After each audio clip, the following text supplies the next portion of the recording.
Walang Gutom program ay isang flagship program ng national government. Ito ay ang tugon ng ating Pangulong Bongbong Marcos sa pamamagitan ng DSWD na kung saan nag-identify ng mga beneficiaries, and ang Iriga City ay kasama ng nabiyayaan ng 696 pamilya para maka-avail ng Walang Gutom food stamp program.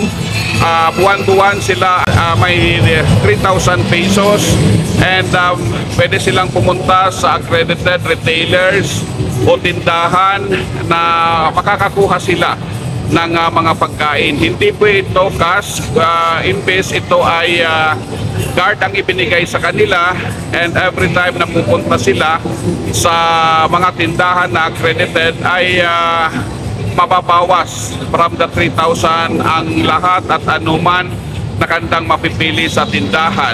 Kaya malaking bagay po ito, malaking katugunan sa ating mga constituents ng Iriga, as this will mitigate or prevent hunger.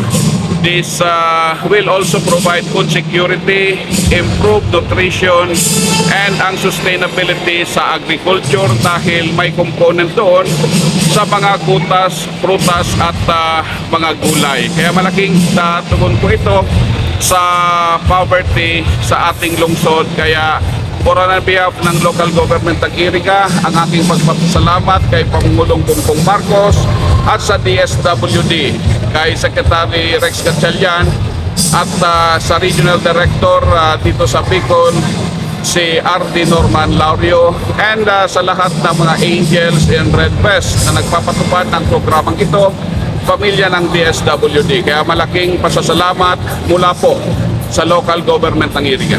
Paano po ma-avail po yung card? Ano yung qualification? Ang nag-identify po ng beneficiaries ay ang DSWD. Walang halt dito ang mga local government. Ibinaba sa amin ang listahan. Galing na din sa na-validate nila noong 2000 ang listahanan.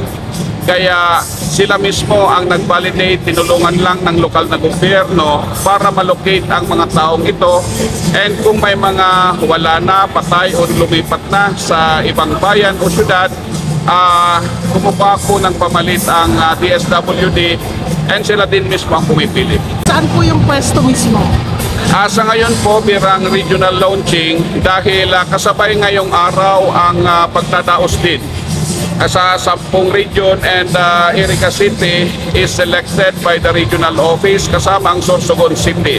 Sa ngayon makikita natin na may mga paninda dyan, and lalapit lang yung beneficiaries, kukuha ng paninda, and yung card na ibinigay na ng DSWD through the USSC, ang Universal Store Holders Services Corporation, na siya ang service provider, nagbigay ng card. Ibibigay lang yan sa retailer and isa-swipe, and doon mababawas na from 3,000 ang mga napili o pinamili nila. Validity ng card is 3 years po. Ang programang ito ng Pangulo ay hanggang 2027. Kaya for 3-year time, card holder ang mga beneficiaries. Napupunta lang sila sa mga tindahan. Dito po kasi ngayon ang launching na makikita kung paano gagawin. Pero sa mga susunod na buwan, sila ay pupunta na lang sa mga accredited retailers ng DSWD para doon mamalingke o mamili. Saan kayo? Taga San Nicolas. San Nicolas. Opo, kaya makinig pasasalamat naman na nakaiba ko sa araw gani. Opo. Hindi ko na mapapay. Okay po. Salamat sana. Salamat talaga. Talagang talaga.